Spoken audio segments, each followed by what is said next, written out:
Шолпан Сәрсенбайға шыққалы бері жылы өзіндей жас келіншектермен аулақта кеңескенде баласыз өмірдің қызығы жоқ қой деп аузымен ғана айтушы еді.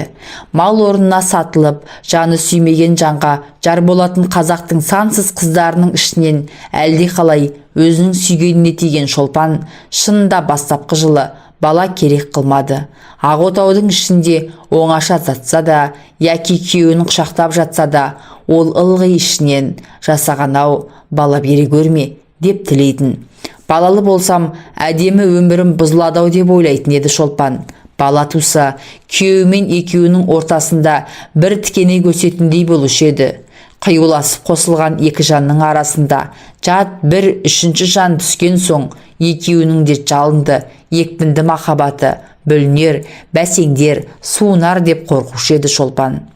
Осындай ойлармен талай түндерде, талай таң мезгілінде Тәңірден бала бере көрме деп тілеп еді. Күншығыстан ақ жібектей таң атып келе жатқан мезгілде өзге адам сәждеге құлап, маңдайын топыраққа былғап, тасқа ұрып, Тәңірден бақытты тұрмыс, өшпес бақыт, кетпес байлық, әсіресе бала сұрайтын кезде Шолпан күрсіне жасағанға бала бере көрме деп жалынып еді. Затында баланы жек көрерінен емес, ерімен екі ортадағы жібектен нәзік махаббат жібі үзілмеу үшін екі жанды бір-біріне қоса білген иманнан да ізгі махаббатқа басқа бір жан келіп тап салмау үшін балалы болмауды тілейтін Шолпан. Жас жүректің ұйытқыған сондай есалаң тілегі қабыл болды ма кім білсін. Түскеніне 3 жыл толды. Шолпан құрсақ көтерген жоқ. Құрсақ көтермегеніне Шолпан шын риза еді. Ерімен екі ортадағы махаббат оты күн сайын дүрілдемегенімен бәсеңдей бір қалыпта тұрғаны сол баланың жоқтығынан ғой деп ойлады Шолпан. 3 жыл бойы ері де ешбір уақыт бала жоқтамаған сықылды еді. 3 жыл бойы Шолпаннан басқа, Шолпанның оттай ыстық желдей жібек құшағынан басқа ештеңе тілемеген еді. Оның өмірінің басы да, аяғы да, ағуыз иісі да, сүбханасы да Шолпан ғана сықылды еді. Дүниеде теңіз терең емес, адамның жаны терең. Шолпанның, ерінің жаны терең түбінде қандай ой, қандай тілек жатқанын кім білсін әйтеуір. Шолпанға осылай көрінуші еді. Қысқасы, Шолпан 3 жыл бойына оны осы ойдан қатарынан ешбір сөзде естіген емес, ешбір істе көрген емес. Дұрысы баласыз өмір, бос өмір деген сөзді басқа талай адамдардан естіді, бірақ жаны сүйген жарынан естіген жоқ. Ғашық адамға Құранның аяты қасиетті емес, жарының сөзі қасиетті. Жарынан басқа адамның сөзін не қылсын Шолпан? Бірін-бірі қуалап, ай соңынан ай озды, бірін-бірі жеделдеп, жыл соңынан жыл озды. Не керек, Шолпанның бала болмасын деген ойы бекінгеннен бекіді. Бірақ жалпы жаратылыста да, адамның өмірінде де, адамның ойында да өзгерістің даярлығы болмаса, дәл өзі ұзақ созылып барып болмақ емес. Өзгеріс қашан да болса кенет болмақ. 2 ай, 3 ай, күз дейміз. Сонда күздің келгенін адам 2-3 ай бойына сезіп жүрмейді. Бірақ уақытта айталық, бірақ түнде әжімді жүзі жылулық жүздің келгенін сезіп қалады. Шолпанның бала болмасын деген ойы бірақ түнде өзгеріп шықты. Ұршыққа оралған жіптей бас аяғы жоқ қыстың ұзын кешеді. Іңірде мал жайлап болған соң, Шолпанның ері әңгімелесіп отыру үшін құрбысы Нұржанның үйіне кеткен. Нұржанның үйленгеніне 5 жыл болып еді. 5 жылдың ішінде 3 баласы бар еді. 2-еуі ұл, 1-еуі қыз. Шолпанның ері Сәрсенбай Нұржанның үйінде ұзақ отырып қалды. Сәрсенбайды ұзақ отырғызған Нұржанның ұзақ әңгімесі емес, оның 3 баласы еді. Әңгіме дейтін әңгімеде жоқ, тек бәрі 3 баланың қызығына қарасып, мәз-мейрам болысты да отырды. Нұржанның 2 ұлы былдырлап өлең айтқан болады, білектерін сыбанып, алақандарына түкіріп, тұшалаңдап, бір-бірімен күресеміз деп ұстаса бергенде, аяқтары бір-біріне шалынып қалып, біреуі жылығады, екіншісі оның үстіне жығылады. Үйде отырған жұрттың бәрі қарқ-қарқ күледі. Балаларды кезек-кезек шақырып алып сүйеді. Нұржанның әкесі немересін шақырып алып, асты-үсті, алды-артынан тіпті сүймеген жерін қалдырмайды. Әсіресе Нұржанның кішкене қызының қылығы, тәттілігі балдан да тәтті еді. Сәрсенбай Нұржанның үйінде осы балалардың у-шуымен ұзақ отырып қалды. Жұртпен бірге ол да қарқ-қарқ күлді. Ол да балаларды кезек-кезек сүйді.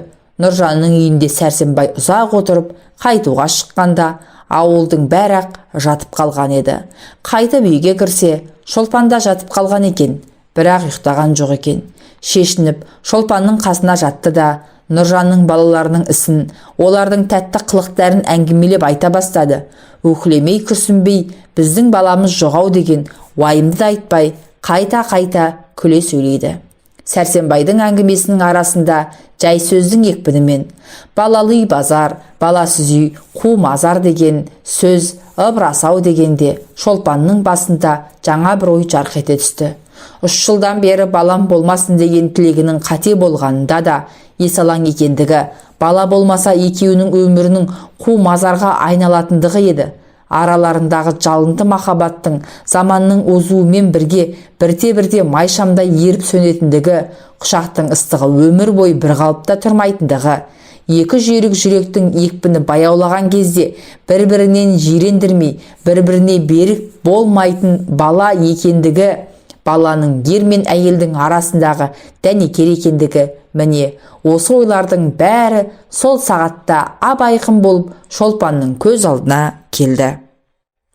Сәрсенбай балалардың тәтті қылықтарын күле сөйлеп, ұзақ әңгіме етіп айтты.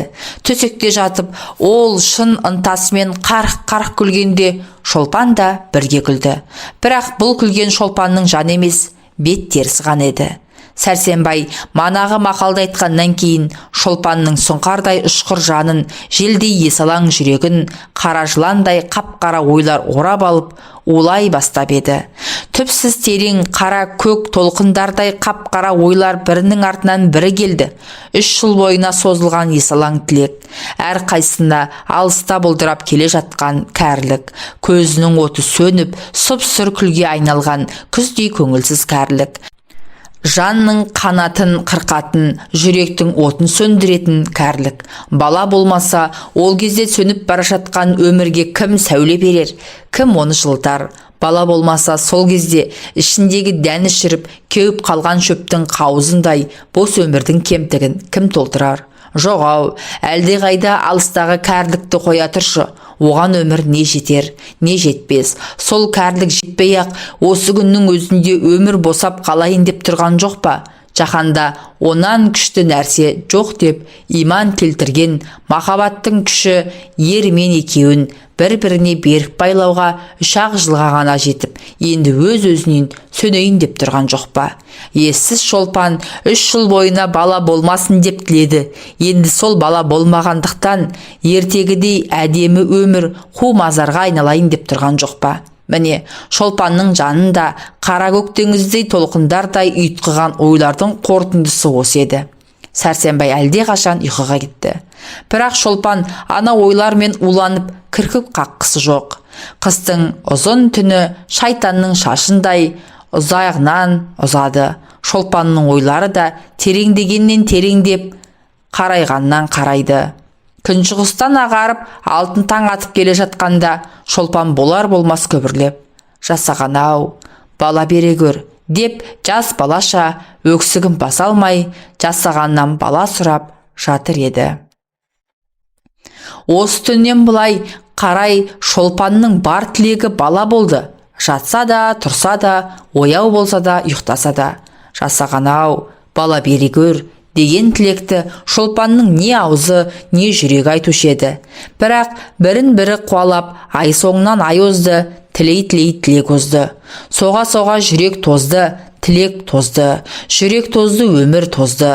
Қалай талай түндерде көзден емес жүректен ыстық жас төкті. сопы болды. Ылғи дәрет алып таза жүрді, намаз оқыды. Күн сайын таң сілбіп келе жатқанда ақ тұрып, сәждеге құлады. Тәсбиғын санап, Субханалла айтты. Бірақ бала болмады. Шолпанның өзінің сопылық жолға түсу себебі бала екендігін ешкімге айтқан жоқ. Жанынан жақын ері Сәрсенбайға да айтқан жоқ. Сондықтан Шолпанның мына мінезі Сәрсенбайға да, басқаларға да жат, оғаш көрінді. Жақыны да, жаты да күлісті, келемеш қылды. Ой, сен пірәдәр болайын деп жүрсің бе? Деп күлетін болды Сәрсенбай. Ауыл аймақ Шолпанға пірәдәр келін, пірәдәр жеңге, пірәдәр абысынымыз деп ат қойды. Үлкен де, құрбы да, бала-шаға да күлді. Бірақ Шолпан жүрегіндегі жараны ешкімге ашқан жоқ. Ашқанмен олар ұғар ма еді? Тегінде адамның жүрек сырын шеттің ұғуы мүмкін нәрсе емес қой. Терең теңіз емес, адамның жаны терең. Су түбінде жатқан зат жел тоғыса ғана шықпақ, ой түбінде жатқан сыр шер тоғытса ғана шықпақ. Шықса, шер мен сырдың көлеңкесі сәулесі ғана шықпақ. Дүниеде адамнан қиын жұмбақ жоқ. Адам шешу жоқ жұмбақ. Шешу деп атауға болатын болса, адамның шешуі жалғыз өлім. Осы ойлар Шолпанның жадында тәсбихтай тізілгенде реті болмаса да, оның жаны соқыр сезіммен осы ойларға өзі барып тірелген еді. Шолпанның жүрек жарасын ешкімге сездірмеске тырысуының себебі осы еді. Не керек, жақын жаттың ортасында жалғыз болды. Бітеу жара болды, жалғыз өртенді, жалғыз жылады. Дүниеден безді, сопы болды.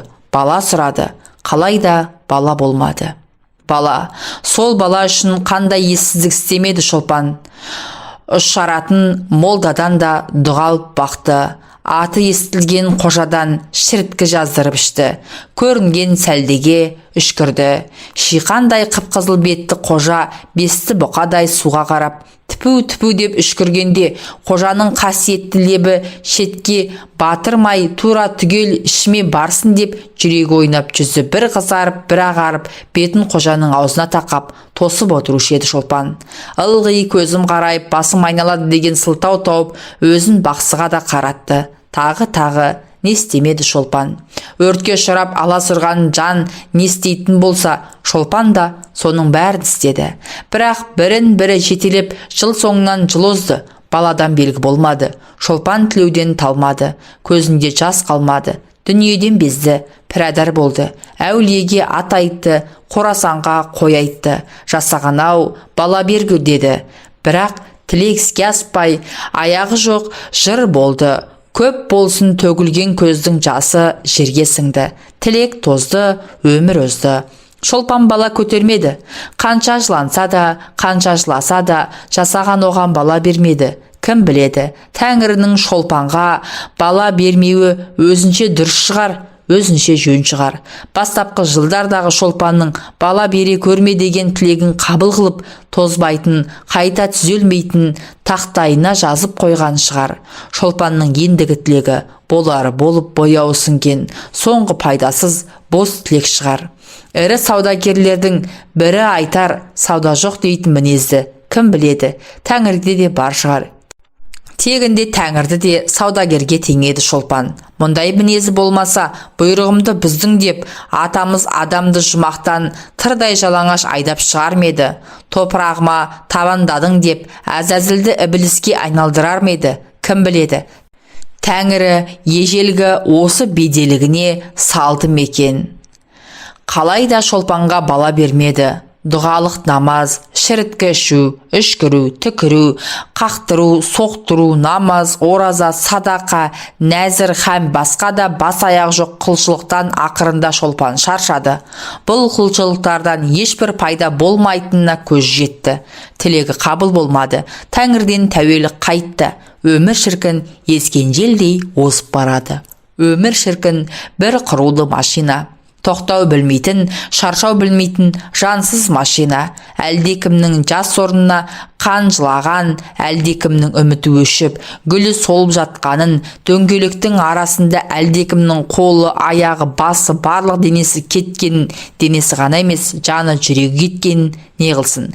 Қайырылып қарау білмейтін, аяу білмейтін өмір Шолпанның да жүрегінен саулап аққан қанына қанаты сынып өліп жатқан жанына кідіріп бұрылып та қараған жоқ. Жалғыз аузынан емес, бар денесінен көбігі бұрқылдап, таудан құлаған есалаң өзендей есалаң өмір озып бара жатты.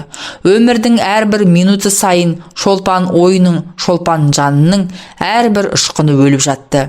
Өмір озады, тілек тозады, бала жоқ. Енді не қылмақ? Жоқ, дұғалығы, молдасы, қожасы құрсын, құлшылығы құрсын. Айтқаннан қайтпайтын, қасаған тәкаппар тәңірісі бар болсын. Жоқ, бала болудың кілті көкте емес, адамның өзінде шығар.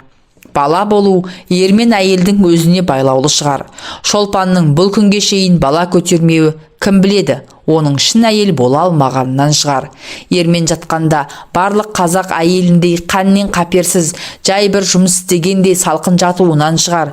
Ермен қосылғанда сол қосылу ісіне жан денесімен беріле білмеуінен, оның құшағының жалыны әлсіз болғандықтан, сүюінің оты кем болғандықтан шығар. Осы әрі тәтті, әрі оюлы ойларының билеп айдауымен Сәрсенбайға жатқанда тіпті екінші түрлі жата бастады. Денесі өртке, құшағы жалынға, аузы отқа айналды. Сәрсенбайдың қойнына жата бастағанда мойнына бұғалық түскен киіктің асау лағындай өміріне ер затын бірінші рет көретін 13 жасар қыздай дірілдеп күйіп жанатын болды. Құшақтағанда Сәрсенбайдың қабырғаларын бір-біріне қабыстырғандай қысып-қысып құшақтайтын болды. Аузынан Сәрсенбайдың бетіне от жібергендей құшырланып, жалындап сүйетін болды. Шолпанның ұлы құшағында сең соққан балықтай соқтығып, уышып айныған адамдай елжіреп жатып Сәрсенбай: «Ой, сен кәрі боз, қартайғанда жорға шығайын деп жүрсің-ау», деп мырс-мырс күлетін еді. Сәрсенбайдың мынау күлкісі Шолпанның жүрек жарасына бұрыш себетін еді. Сол кездерде оның көздеріне меруерттей мөлдіреп жас келетін еді. Жанынан жақын көретін Сәрсенбайның оның жан сырын, жүрек сырын ұқпағанына зығырданы қайнаушы еді. Жүрегі уға толушы еді. Бала үшін дүниеден безіп, сопы болып жүрген кезінде пірәдар деп келемеш қылғанына, сол бала үшін жан тәнімен беріліп, әдейі есалаңдаған шақтарында оған жорға деп ат қойғанына Шолпан Сәрсенбайға шын-шын ренжуледі. Бала екеуінің де жоғы емес пе? Екеуіне бірдей керек байлам емес пе? Сәрсенбай сол ортақ жоқты неге бірге іздемейді? Баласыз өмірдің бос екенін неге сезбейді ол? Ол неге сол іздеу отына Шолпанмен бірге түспейді, бірге жанбайды? Еркек атаулы бала дегенде ішкен асын жерге қойғанда Сәрсенбай неге бала деп аузын алмайды? Әлде жоқ, болмас. Кім біледі? Жоқ, ендеше ол неге бала іздемейді? Неге? Шынында ол әлде бедеу еркек пе екен? Тәңірім. Егер ол шынында ол бедеу болса, құлшылықтың кемдігінен, құшақтың салқындығынан болмай, Сәрсенбайдың бедеулігінен болса, 5 жылдан бері Шолпанның жүрегіне түскен жара мәңгі жазылмайтын жара болғаны ма? Жайнамаз үстінде төгілген ыстық жастар, жалынды құшақтар, отты сүюлер бәрі әлсіз жерге кеткені ме? Бала деген құр сөз болып, сағым қиял болып қалғаны ма? Енді қалған өмірінің жапырағынан айырылған қайыңдай жап-жалаңаш болып озғаны ма? Жалынды махаббатпен қосылған өмір қиюы кеткен екі ағаштай бір-біріне бірте-бірте айырылмақ па? Заулап жанған махаббат бірте-бірте бәсеңдеп, бықсып сөнбекші ме? Махаббат сөнсе, өмірде не қызық қалады? Сөз жоқ, Сәрсенбай бедеу, сондықтан бала жоқ. Бала жоқ болған соң, мен бақытсыз болғанда Сәрсенбай бақытты ма? Оның жүрегі жанбай ма? Өзінің екі өмірді улаушы екенін ойлап, оның жүрегі жанбай ма?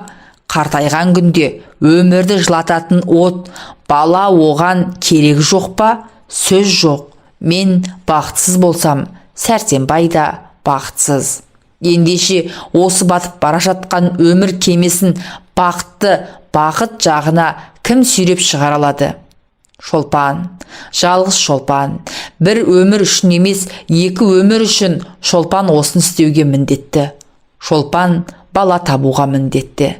Теңізден терең, таудан зор күнә қылып болса да, ол бала табуға міндетті. Ізгі тілек үшін істелген күнәні жасаған кеспеш бекен. Кешер. Жоқ, Құданың рахметі мол, ол кешеді. Тәңір кешер-ау, бірақ адам кешер ме? Ұрлық қыл да мал тап, ойнас қыл да бала тап. Осы мақалды шығарған кісіге лағнет жаусын, лағнет. Жасаған-ау, өзің кеше көр, бір өзің. Шолпанның осы күнәлі ойлармен уланып, ыстық жасқа шомылып жатқаны Сәрсенбайға тигеннің 8-ші жылы еді. Май айы, ауыл қыстаудың жанына жылжып қана қонған. Шаршы түсті мезгілі. Кішкене жел бар, маса жоқ есебінде. Көкте ала торғын бұлттар маужырап қалғып, ерініп қана әлде қайда жылжып бара жатыр. Ауада торғын оранып жүрген сықылды. Желде еркеленіп таранып, мойынның ауырғанына қарамай, қиястанып асау құлындар тұр. Олардың жанында құйрығы мен арқасын анда-санда салмақпен сипап тұрған сақа биелер. Құлыным-ау, құр мойның ауырады. Қиястықтан пайда жоқ деп ақыл үйреткен сықылды. Құлының алды артына түсіп, бұл не болды саған, не болды саған құлыным деп абыржып, қулықтап, қутыңдап жүр. Қуықтардың бұл мінезін ұнатпай, өй елпеңдеген сорлы сабыр қылсайшы, ешбір бәлесі жоқ дегендей кәрі айғыр құлағын әлсін-әлсін ғана жым-жым етіп қояды. Қой әлі өрістен келген жоқ. Үйреншікті қарны ашқан қошақандар мәмәлап зарлап жүр.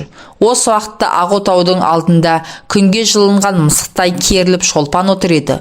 Ол бір нәрсе тігіп отырған сықылды. Бірақ шынында да ол тігіп отырған жоқ.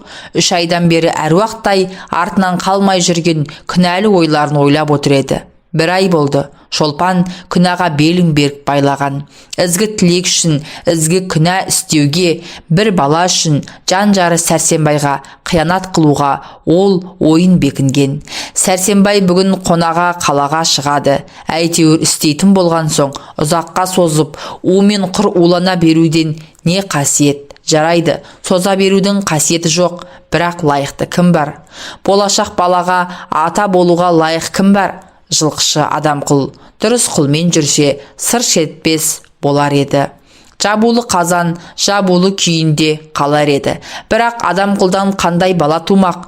Күңнен күң, құлдан құл тумақ емес пе? Болса, бала құл болмасын, ұл болсын. Бала болса, мүт болсын, мүт болмаса жоқ болсын.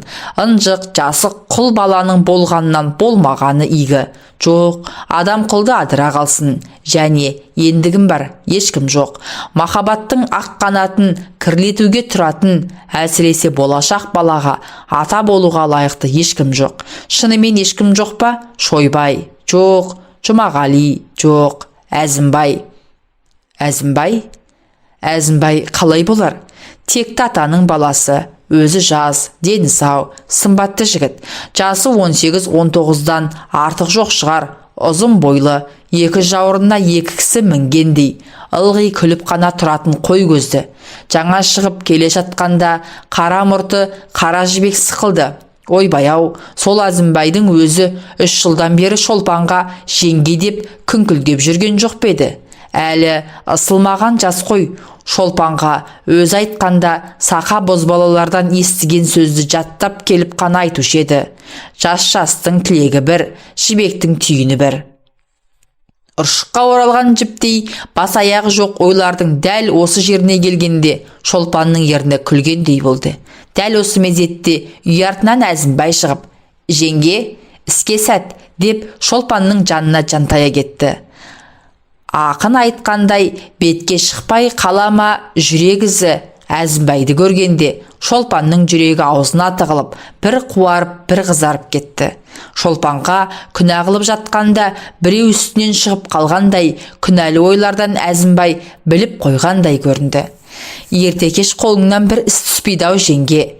Тігіп отырғаның не? Деп Әзімбай Шолпанның тізесінің үстіндегі көйлекті ұстап болып, Шолпанның санын шымқылап қойды.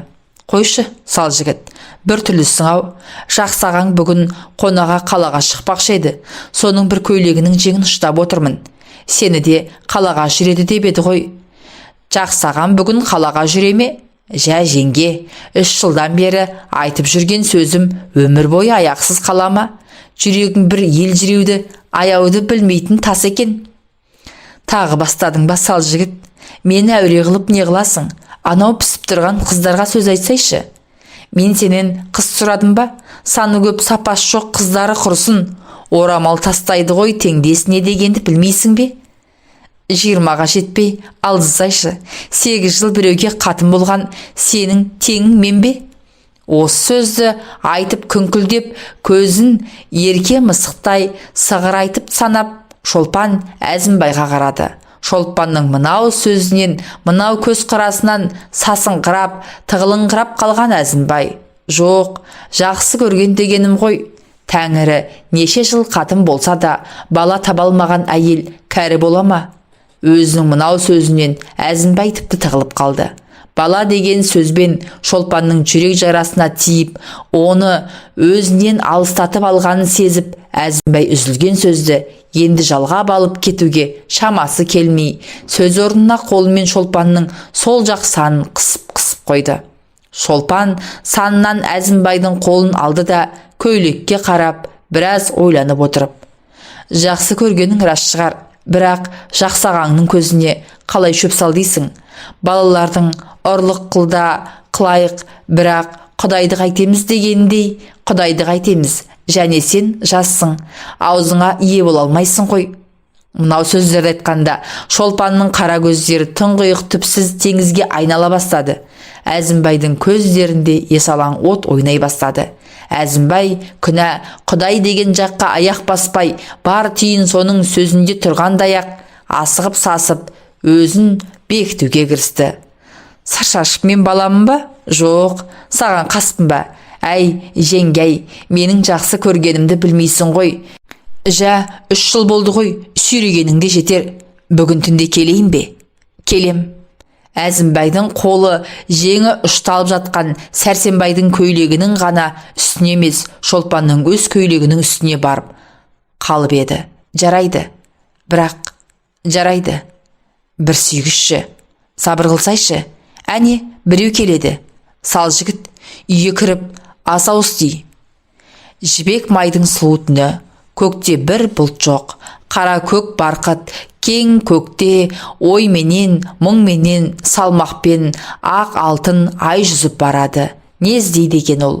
Жарынан айырылған әйел мекен, баласынан айырылған ана мекен, қыстаудың сыртындағы сулы шіліктегі көкбақалар шулап жатыр. Бақ, бақ, бақ. Не дейді екен олар? Жан керек, жар керек, бала керек дей ме екен?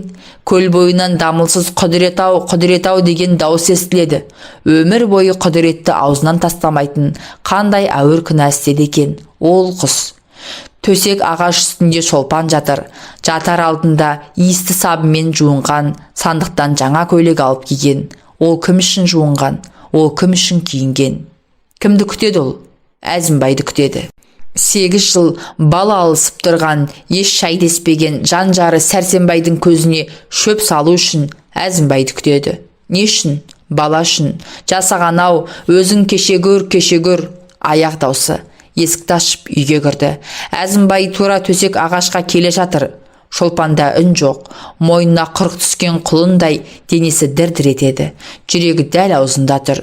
Бір үн шығарсақ, жүрек аузынан атып шығардай, денесінің бір жері мұз. Түлкі алған жас таздай, екі иіннен дем алып жалма-жан шешініп, Әзімбай көрпеге кіріп келе жатыр.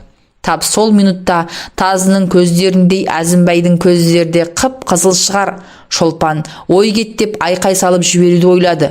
Жоқ, үні шықпайды. Әзімбай көрпеге кірді де жеңге деп жұлмалай бастады. Шолпан соққы жеген адамдай салбырап, сал жігіт, кішкене жайжата тұрсайшы, деді. Ол күнә есігінен кірер алдында жүрек жарасын Әзімбайға аспақшы еді. Жанын жеген жегіні суырып салып Әзімбайға көрсетпекші еді. Туғаннан бері қиянат жолына баспай тас болып келген жүректің не үшін бүгін жібігенін айтпақшы еді. оның іздегені отты жынды құшақ емес бала екенін білдірмекші еді. Әзімбайды өз қасіретіне ортақ қылмақшы еді, бірақ Әзімбай оны тыңдаған жоқ. Қоян қуған төбеттей көрпеге кіргеннен ақ ала сұра бастады. Бір ауыз сөзге келместен Шолпанның денесін умалай бастады. Ойын бітті.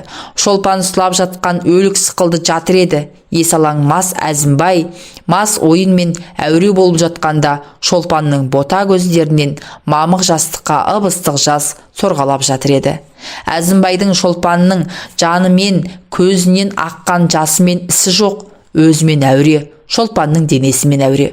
Шолпанның басы астындағы мамық жастық шылқылдаған су болды. Түн ортасы ауған кезде су жастыққа беттейіп Әзімбай: «Өй, сен не, жылағанбысың? Бір әдар десе бір әдарсың ау», деді. Есалаң Әзімбайдың Шолпанды ұққаны осы болды. Таң ағарып келеді.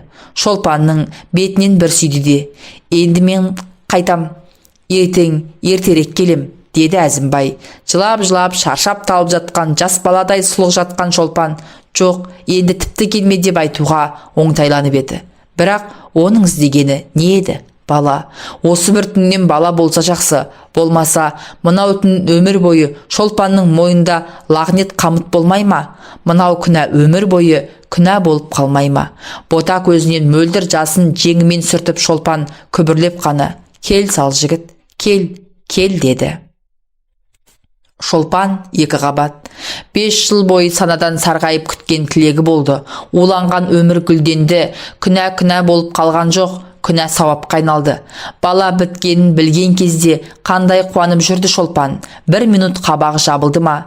Күн-түн күлкіден аузы тыйылды ма? Кішкене ғана аулақ қалса, алақанмен қарын сипап-сипап, сол алақанын сүйуші еді ғой. Ессіз Шолпан ішіндегі жаны жоқ бір кесек етті ерні күбір-күбір етіп айналып толғанушы еді. Ессіз Шолпан.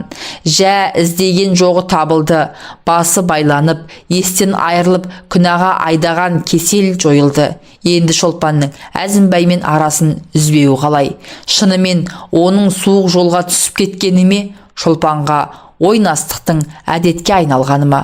Жоқ, ойнастықты өнеге көрсеткен, суық жолды әдет қылатын әйел Шолпан ба? Ендеше бұл сөзге жауап жоқ. Теңіз терең емес, әйелдің жаны терең. 7 қабат жер астындағы нәрсені білу мүмкін, бірақ әйел жанының мінезін білуге мүмкін емес. Bir қарасаң, әйел бала күйрейтін, білмейтін отпен ойнайды. Әйел ердің тәңірісі. Жарата да алады, жоқ қыла да алады, сүйдіре де алады, күйдіре де алады. Әйел ердің құлы, табанның астында топырақ болады, ердің көлеңкесіне айналады, өзі жоқ болады. Әйелдің әруағы басса, ер күйеді, жанады. Бірақ өзінің жеке бір адам екендігін ұмытпайды, жоймайды. Ердің әруағы басса, әйел адамдықтан шығып, жоққа айналады, есінен айырылады, тілі байланады. Әсіресе әйел бұзық жанды болмаса, ол осы уақытта мұндай әйелдің ердің көнгіш күңі болуына еш дау жоқ. Шолпан осындай әйелдердің бірі еді. Жанынан денесі, денесінен жаны айырылмайтын, кімге берілсе де жан денесімен түгел берілетін еді.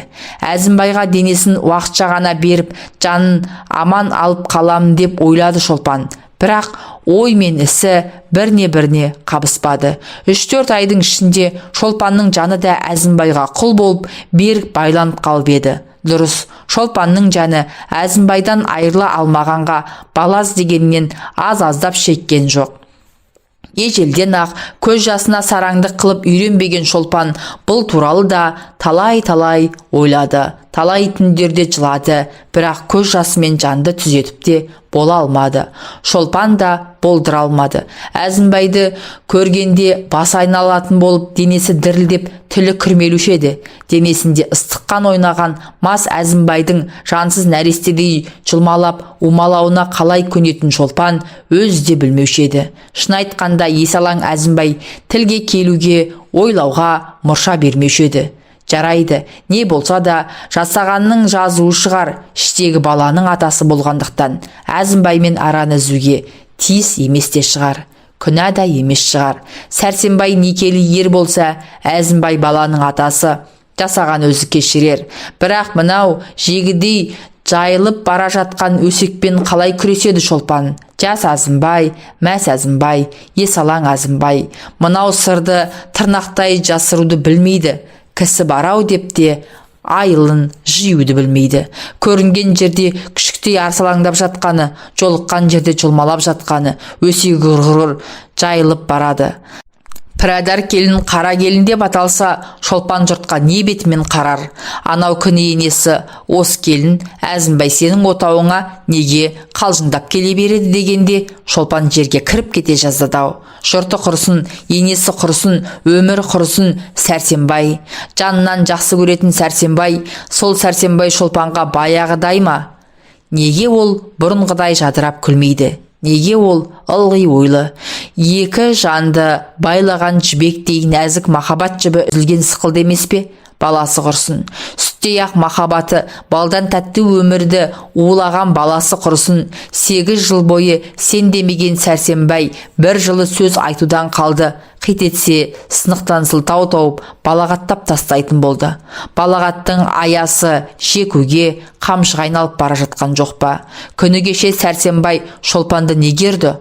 Бұрын барлық дүниесі суға ағып бара жатса да ләм демейтін Сәрсенбай Шолпанды неге сілейтіп салды? Не үшін? Бір шыны аяқ шоғыры қолдан түсіп кетіп сынған үшін. Сол үшін емес пе? Жоқ, Әзімбайнан ойнас қылған үшін. Орам деп айтып ұрмайды. Неге ол аузына тас салғандай үндемейді? Ол бірдеңе десе, Шолпанды айтар еді.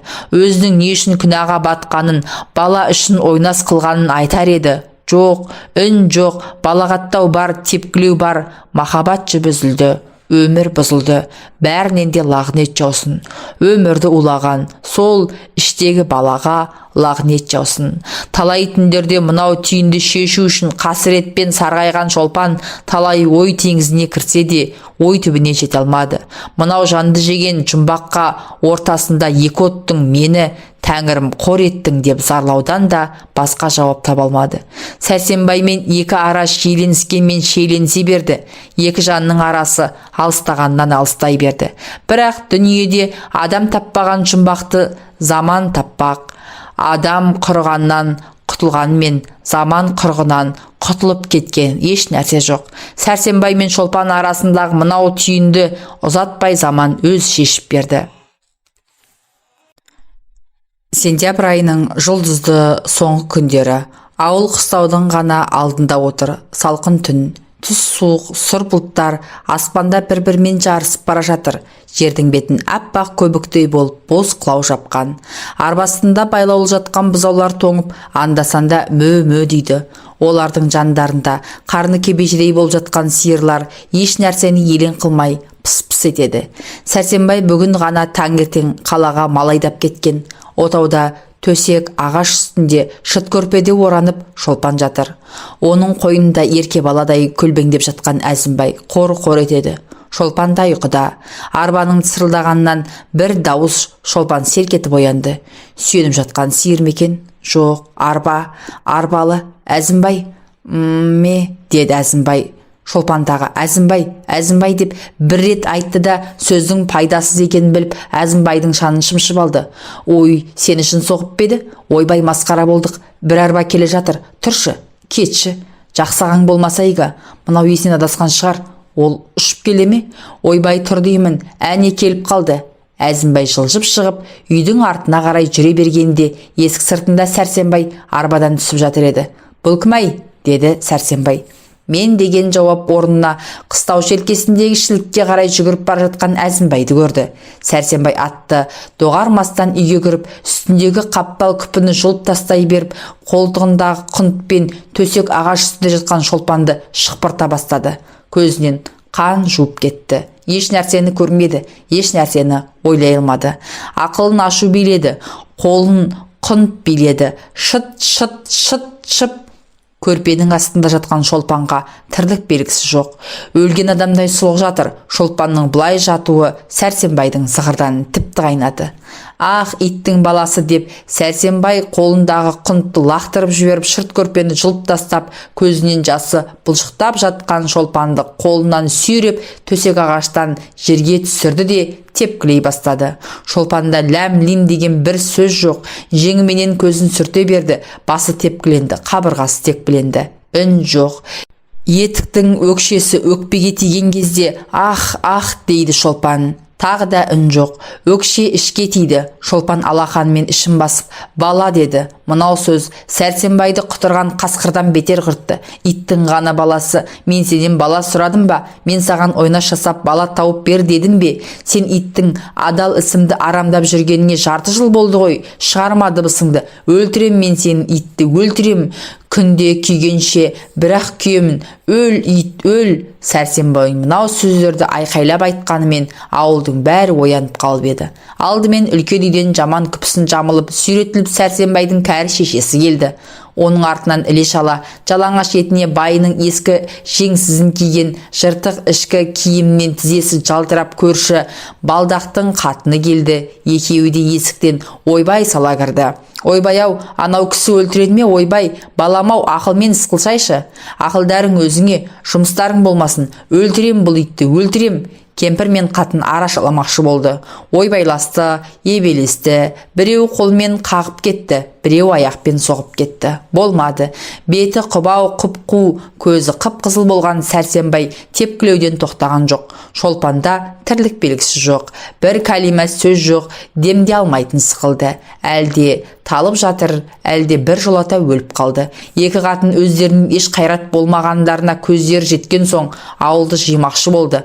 Бадырақтың қатыны есік алдына шығып, ойбай-ау, ойбай, өліп қалдыңдар ма, келсеңдерші, мұнда кісі өліп жатыр, деп ойбай салды. Өздері үрпейіп отырған ауыл мынау ойбайды естіген соң үйлерінен жүгіре шықты.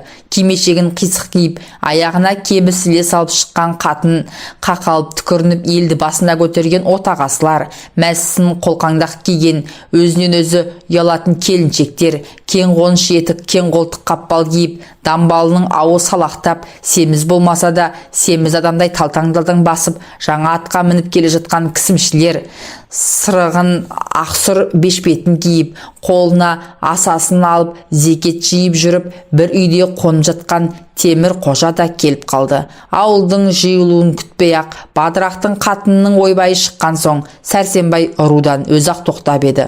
Шолпанда тірлік әсері жоқ, сұлық жатыр, үстіндегі көйлек пара-пара, денесі, беті, басы бәрі қан, аузынан да, мұрнынан да қан кетпей жатыр. Сәрсенбай төсек ағаштың үстіне шығып отырды. Ой жоқ, еш жоқ, сөз жоқ, тіл жоқ. Оның өзі де талықсыған сықыл деді. Есіктен халық ағылып кіріп жатыр. Мына шіркін есінен адасқан шығар, деді біреу. Ойбай бетім-ау, өліп қалған жоқ па, деді екіншісі. Өлсе өлсін, қар неме, деді үшіншісі. Азан-қазан абыр-сабыр. Темір қожа Шолпанның білегін ұстады да, су бүркіңдер, деді. Біреу алып келіп су бүркілді. Әлден уақытта Шолпан дем алып болар болмас. Алла, деді. Алладан садаға кет, иттің баласы, деді Сәрсенбай. Сәрсенжан, шырағым, сабыр қыл. Әйел ұрмайтын ер болмайды. Бірақ тақсыр, сіз бұл араға кірмеңіз. Өлсін ол ит, өлсін. Сәрсенжан, ақылға қайт. Кісі өлтіру, әйтеуір ол маған қатын болмайды. Талақ болсын, талақ, талақ. Сәрсен, ашу дұшпан ақыл дос, сабыр қыл. Пәлен жыл еш ай деспеген қосақтан айырылу оңай емес. Заты адал ас, арамға айналса, қайтадан алдалдал алу шариғатта бар нәрсе. Мысалы, әйелдің олай-бұлай оғаш мінезі білінсе, оны шешіндіріп, төбесінен 40 шелек су құю керек дейді шариғат. Қожаның аузынан мынау сөз шығар шықпаста, 5-6 қатын жаңа есін жинап келе жатқан Шолпанды сүйрелеп ала жөнелді. Сентябрьдің салқыл түнінде қараңғы шорам үйде 5-6 қатын тырдай жалаңаш шешіндіріп, сүйемелдеп ұстап тұрғанда Шолпанның шала-шалырпы есі бар еді. Бір қатын тістеніп келіп, үлкен темір шелекпен мұздай суды Шолпанның басына құя салды. Үн шығармады, бірақ селт ете түспеді Шолпан. Тап сол секундта Шолпанның миында бүкіл өмірі нағажайдың отындай жарқ етіп өтті.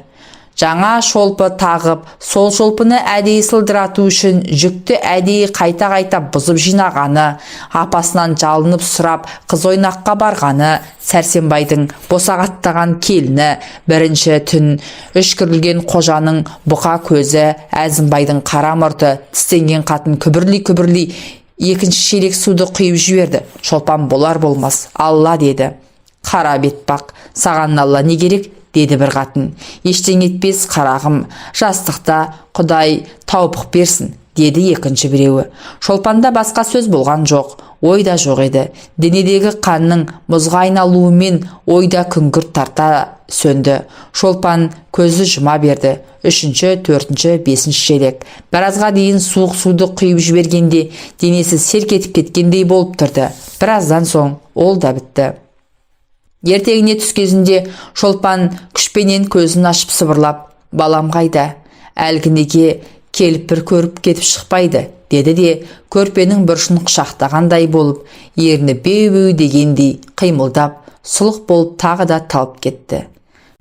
Күнмен таласа, Шолпан да өмірімен қоштасты.